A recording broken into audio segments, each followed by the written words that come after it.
Do you know these common phrasal verbs? Well, let's find out in this English phrasal verb lesson. First, you're going to learn 10 common phrasal verbs, and then you're going to complete a test at the end of the lesson to make sure you really know how to use these phrasal verbs confidently. Welcome back to JForrest English Training. Of course, I'm Jennifer, and this is your place to become a fluent, confident English speaker. Let's get started.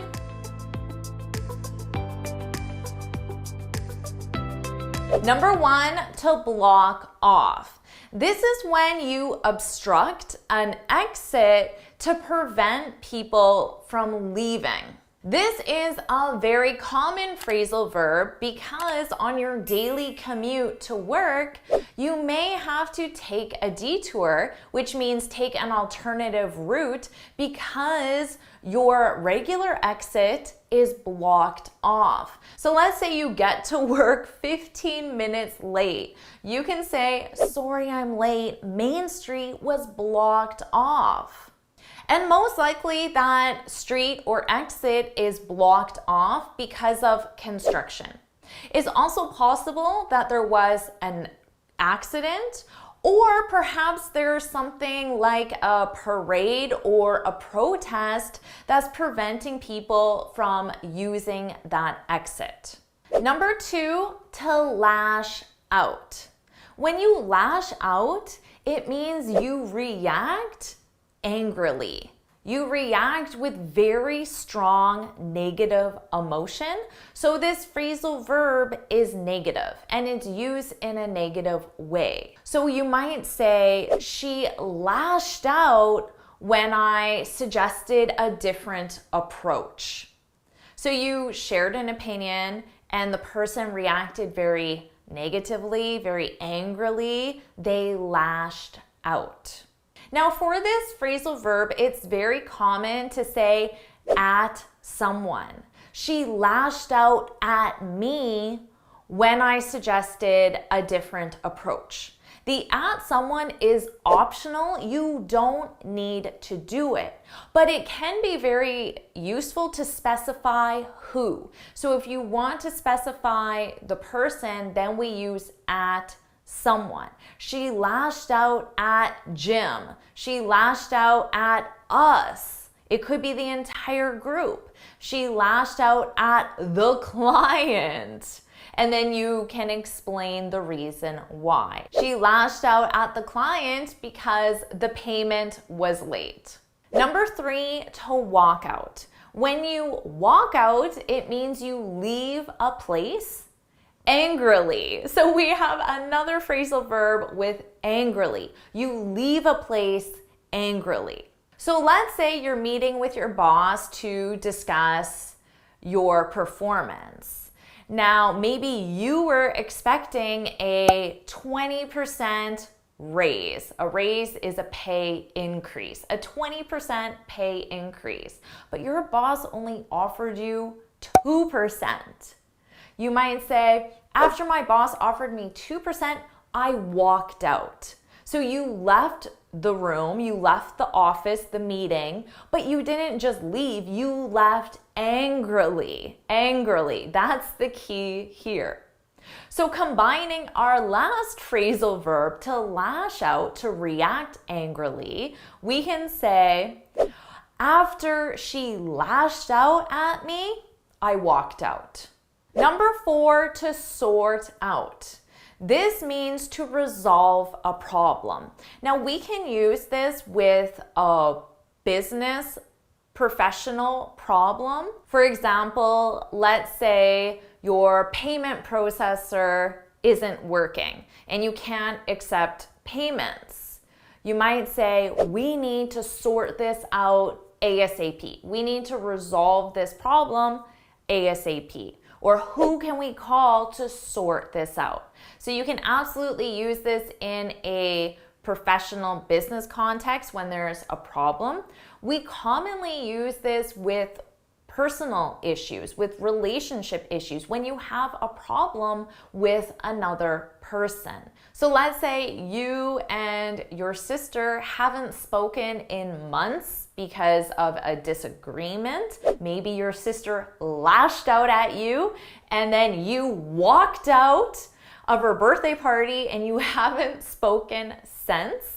Well, someone might suggest some ways you can sort it out. You need to sort it out with your sister. You need to resolve the problem. And in this case, the problem is a personal problem. So this is a great phrasal verb to use for a business context and a personal context. Number 5, to use up.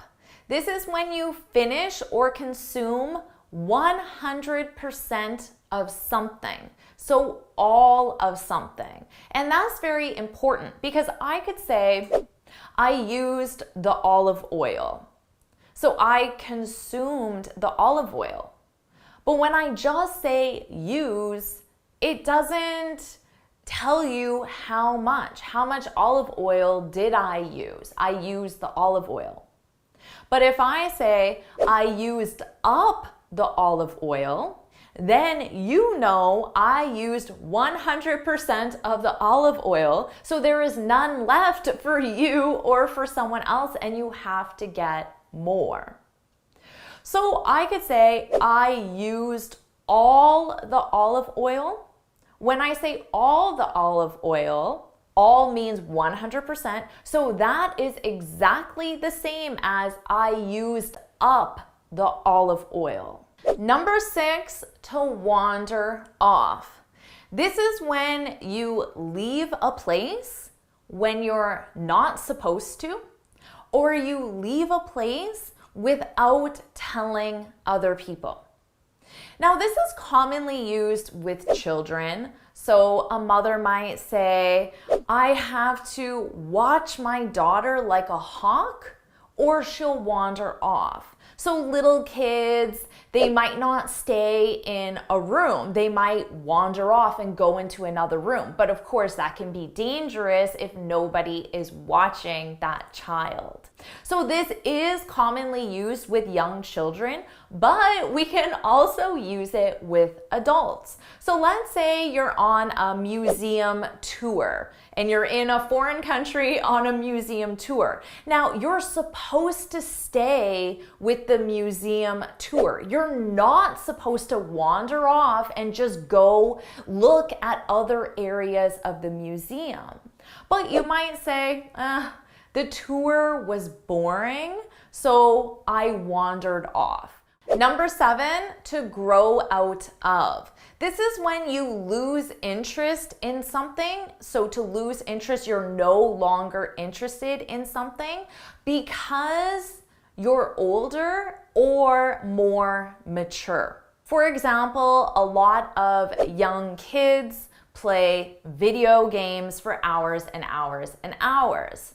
But as an adult, you might grow out of it. So you no longer do that. You no longer play video games for hours and hours and hours because you're older, you're more mature. Number 8, to go ahead. This means to proceed. This is a very useful phrasal verb. We use it commonly to give someone permission to do something. So your coworker might ask you, is it okay if I send the email to the client? And you can say, sure, go ahead, which means proceed. Proceed with sending the email. Go ahead. Now you can just say go ahead, period, or you can specify what the action is. You can say go ahead and send the email, or go ahead with, and we need a gerund. Go ahead with sending the email. And send the email with sending the email. So pay attention to that sentence structure. Number 9, to give away. This means to provide for free. So this is a great phrasal verb.